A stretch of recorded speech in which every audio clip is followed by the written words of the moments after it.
안녕하세요. 저는 서울시 정책수출사업단에서 일하고 있는 원세형입니다.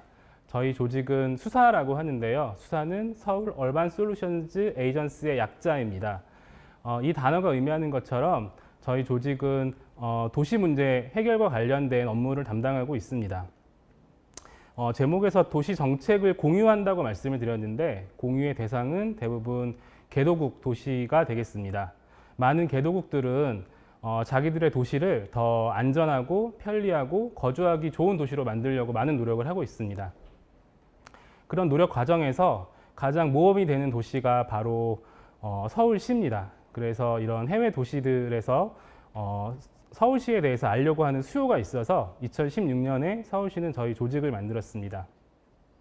그래서 저희 조직은요, 서울시의 발전 경험을 바탕으로 해외 도시의 문제점들을 파악하고 그 문제점들을 해결하기 위해서 다양한 사업들을 기획하고 실행하는 업무를 맡고 있습니다. 먼저 서울시에 대해서 다소 과도한 자랑을 해보겠습니다. 일단 여러분들이 TV나 유튜브 같은 데서 보시면 외국인들이 서울시의 편리성에 대해서 말할 때 첫 번째로 꼽히는 것들이 바로 이제 대중교통입니다. 서울시의 버스나 지하철은 굉장히 촘촘하게 잘 발달해 있고요. 특히나 강력한 환승 제도가 있어서 다른 선진국들에 비해서 굉장히 저렴한 비용으로 시설들을 이용할 수가 있습니다. 또 굉장히 쾌적하기도 하고요.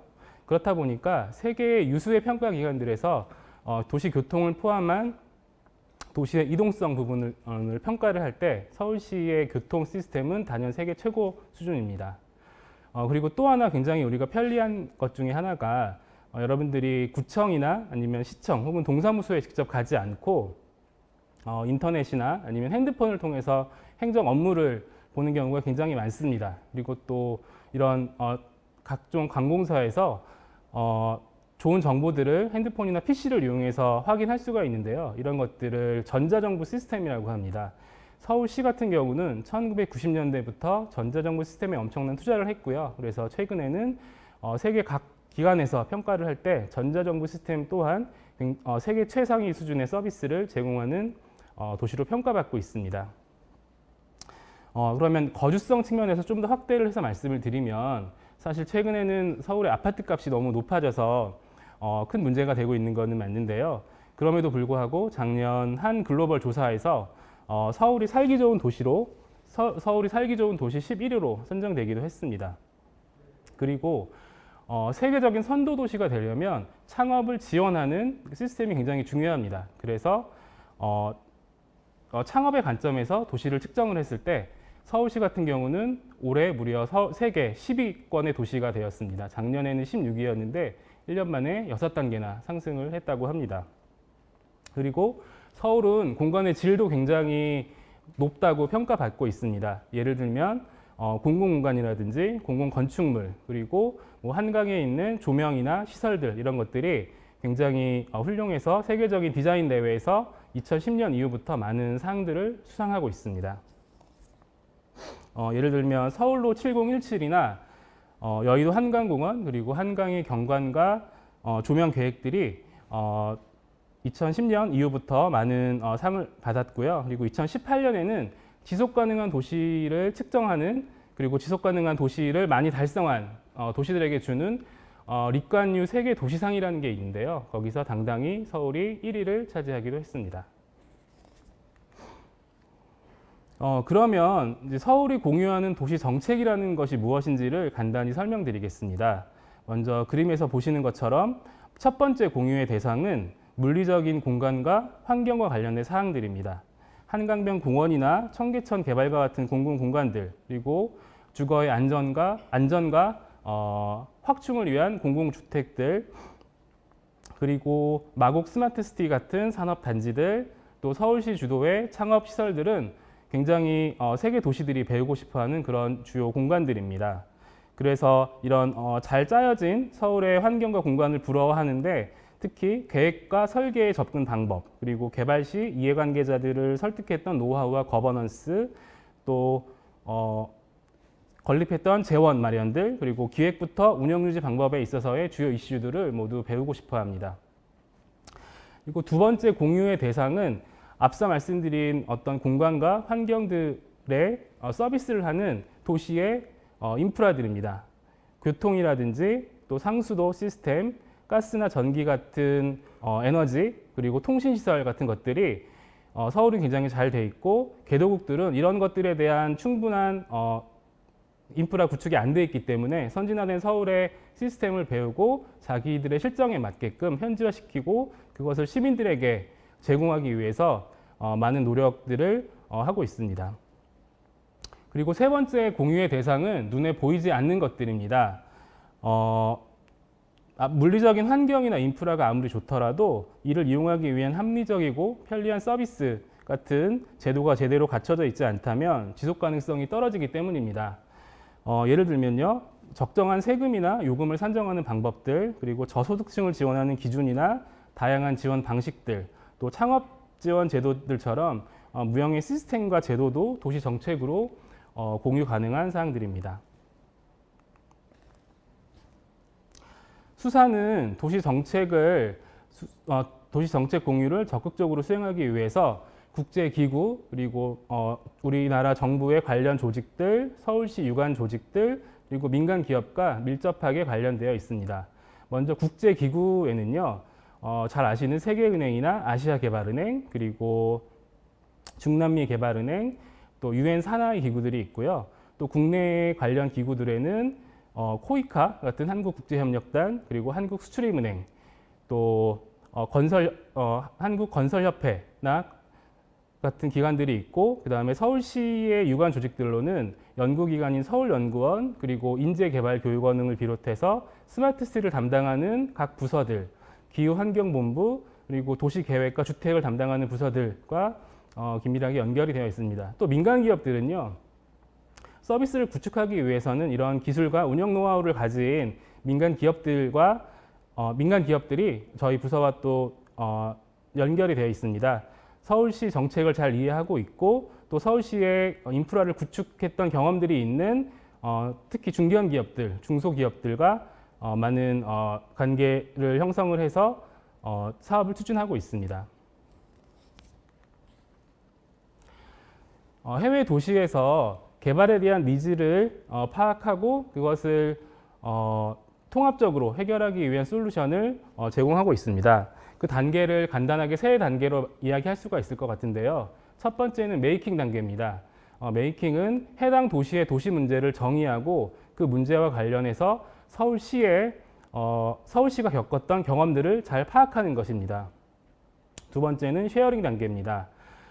이 문제에 대해서 세미나나 워크숍을 통해서 서울의 경험들을 공유를 한다거나 아니면 공무원들 혹은 해외 도시의 시장님들을 초청을 해서 서울의 현장을 보여주고 또 공무원들에 대해서 역량 강화 교육을 실시합니다. 마지막으로는 이 문제를 해결하는 단계인데요. 앞서 말씀드린 국제개발기구 등의 재원을 활용을 해서 해당 도시 문제를 직접 해결하기 위해서 계획을 수립하거나 그 계획을 바탕으로 실제 실행 사업들을 민간 기업과 함께 진행을 합니다. 그러면 도시 정책을 공유한다는 것은 어떤 결과물과 활동으로 나타나는지를 제가 담당했던 업무를 중심으로 말씀을 드리겠습니다. 참고로 저는 저희 부서에서 도시개발과 스마트시티 전문가로 일을 하고 있습니다. 첫 번째는 서울의 우수한 도시 정책들에 대한 발굴과 홍보 활동들입니다.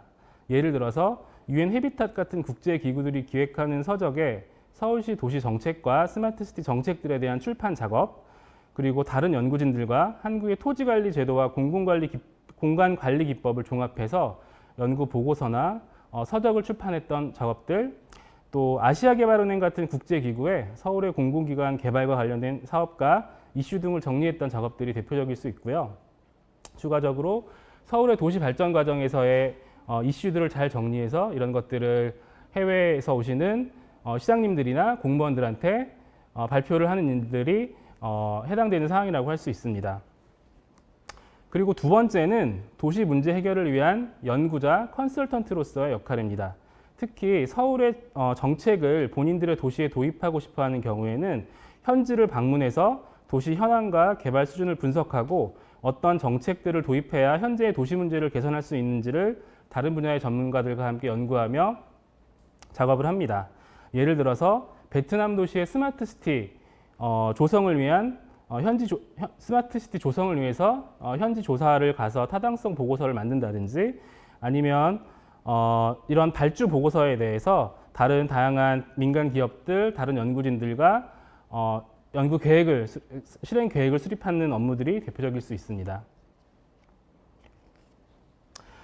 세 번째는요, 국내 민간 기업 및 공공기업에 대한 협력자, 지원자, 그리고 기획자로서의 역할입니다. 도시의 정책을 수출한다는 것은 관련 기술과 구축 및 운영 노하우를 가지고 있는 국내 기업의 해외 진출과 밀접한 관련이 있습니다.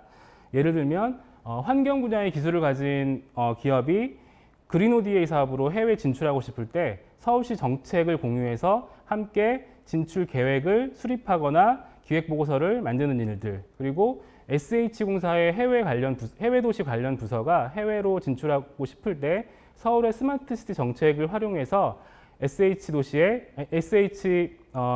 공사의 해외 진출 전략을 수립했던 일들이 대표적인 일이라고 할 수 있습니다. 자, 그러면 어떤 사람들은 우리도 먹고 살기 힘든데 서울시민 세금으로 혹은 국가 재정으로 다른 나라를 도와주는 게 그렇게 필요한가? 라고 질문하시는 분들도 간혹 계십니다. 사실 잘 아시겠지만 우리나라는 한국전쟁 직후에 다른 나라들로부터 엄청나게 많은 지원을 받은 대표적인 국가입니다. 예를 들면요, 우리의 경제 성장의 핵심 축이었던 경부 고속도로 같은 경우는 월드뱅크의 도움을 받았고요. 그리고 우리는 한국과학과 기술발전의 메카 역할을 했던 한국과학기술연구원은 미국의 연구소의 정책 모델들을 도입했고 미국의 재원을 활용했습니다. 그리고 한때 서울의 랜드마크였던 장충체육관이라든지 아니면 노량진 수산시장 조성 같은 것들도 좋은 사례가 될 수 있을 것 같고, 한때 강남에서 좋은 주거단지였던 AID 창안 아파트가 지금은 이제 재건축 재개발이 됐는데요. 이런 것들도 사실은 세계은행이나 UNDP 같은 국제기구, 그리고 미국 같은 선진국의 재정, 그리고 기술 지원, 정책 공유를 받아서 만들어진 그런 사업들입니다. 그런데 이제 실리적 관점에서도 정책 공유 사업을 적극적으로 해야 되는 이유를 찾을 수 있을 것 같습니다. 마치 우리나라의 한류가 세계를 제패해서 관련된 기업들의 어떤 판매 실적이 높아지고 주가가 오르는 것처럼 도시 정책 사업은 한국의 국격과 서울의 브랜드를 널리 알리는 효과가 있습니다. 그랬을 때 이와 관련된 기업들이 해외 진출하기에 더 용이하고요. 그래서 그 기업들이 외화를 획득할 수 있는 확률이 더 높아지고, 또 일단 해외 진출을 하면 연관 산업들이 계속 이렇게 진출할 수 있는 교두보 역할을 할 수도 있습니다. 그렇기 때문에 실리적으로도 굉장히 중요한 사항이라고 할 수 있습니다. 저는 학부 시절에 건축을 공부했고 대학원에서는 도시 설계를 공부했는데요. 이때 제가 사실 가장 많이 고민했던 단어 중에 하나가 커뮤니티였던 것 같습니다. 그런데 제가 정책 공유 사업을 하면서 이 단어에 대해서도 계속 생각을 했는데, 이 단어는 사실 국가나 또 도시들, 세계 도시들 사이에서도 통용되는 단어라는 생각이 많이 들었습니다. 예를 들어서 현재 진행형인 러시아 우크라이나 전쟁은 사실 제가 이전에 이런 저희 정책 공유 사업 때문에 키이우에 업무차 다녀온 적이 있어서 개인적으로는 굉장히 충격적이긴 사건이긴 한데요.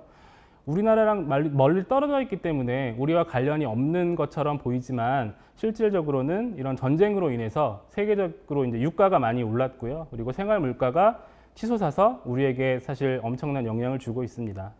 즉 우리만 잘 산다고 좋은 게 아니라 세계가 서로 도와가고 협력해야만 더 살기 편하고 더 안전한 세상이 된다는 것을 알려주고 있는 것 같습니다. 그런 점에서 서울시의 도시정책 공유 사업이 세계 커뮤니티의 좀 증진과 안녕에 기여하는 사업이라는 것을 말씀을 드리면서 저의 발표를 마치도록 하겠습니다. 경청해 주셔서 감사합니다.